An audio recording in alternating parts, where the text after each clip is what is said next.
It's very frustrating to the police. It's frightening to the community. Violent crimes skyrocketing in the suburbs.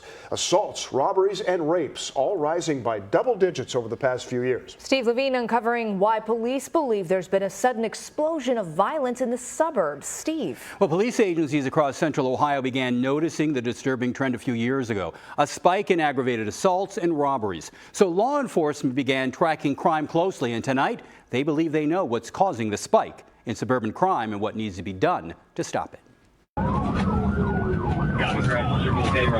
High-speed chases. Get off me! Get off me! Police officers being attacked by a suspect holding a box cutter. Get off me! She's got a knife. These crimes not happening in big cities like Columbus, but in the suburbs. Yeah, we're seeing an increase in crime and theft-related crimes. Suburbs across central Ohio seeing a similar spike in crime. A recently released survey taken by 22 area police agencies for the Franklin County Chiefs Association shows violent crime in the suburbs increased 33% between 2020 and 2021. We crunched the numbers from the Chiefs Association when it comes to violent crime in their study. Aggravated assaults increased by 36%. Robbery was up 47%. Manslaughter jumped 33%. Rape increased 13%. And homicides up by 6%. It's very frustrating to the police. It's frightening to the community.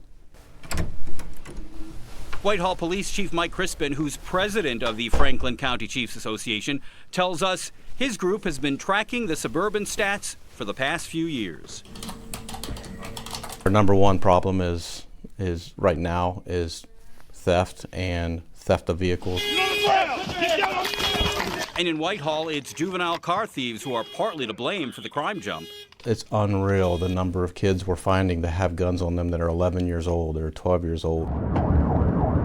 This is Whitehall Police Cruiser Dashcam video recorded just 2 weeks ago when officers were chasing a juvenile in a stolen car.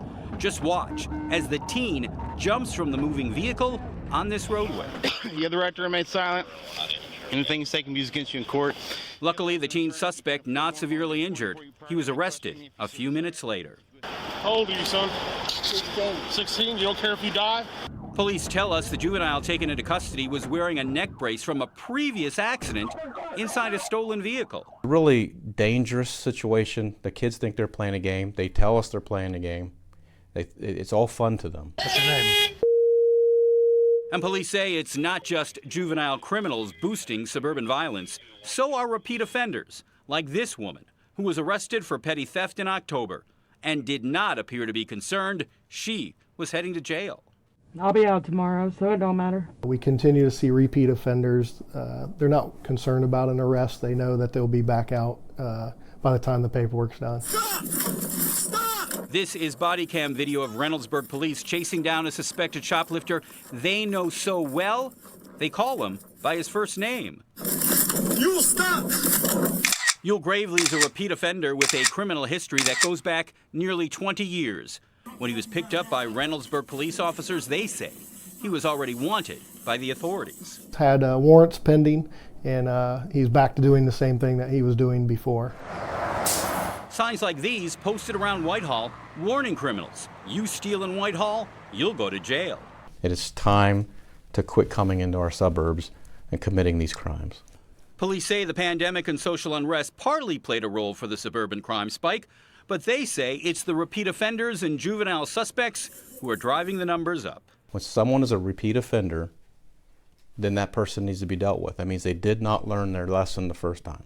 When they're a fourth, fifth, and sixth, the system broke. The Chiefs Association now working with the prosecutors and courts and judges to stop the revolving door of repeat offenders and juvenile suspects constantly being arrested and released. I know it's frustrating to the public to see this increase in crime, but we'll continue to do what we do and try to remove these people from our community. The Franklin County Chiefs Association tells me it's been meeting with municipal and juvenile court judges and prosecutors to see what can be done to reduce the number of repeat offenders and juvenile suspects. They say they've met once and plan to get together again this summer to discuss these ways to reduce the impact repeat offenders and juveniles are having on our community. On your side, I'm Steve Levine, ABC 6 News. Steve.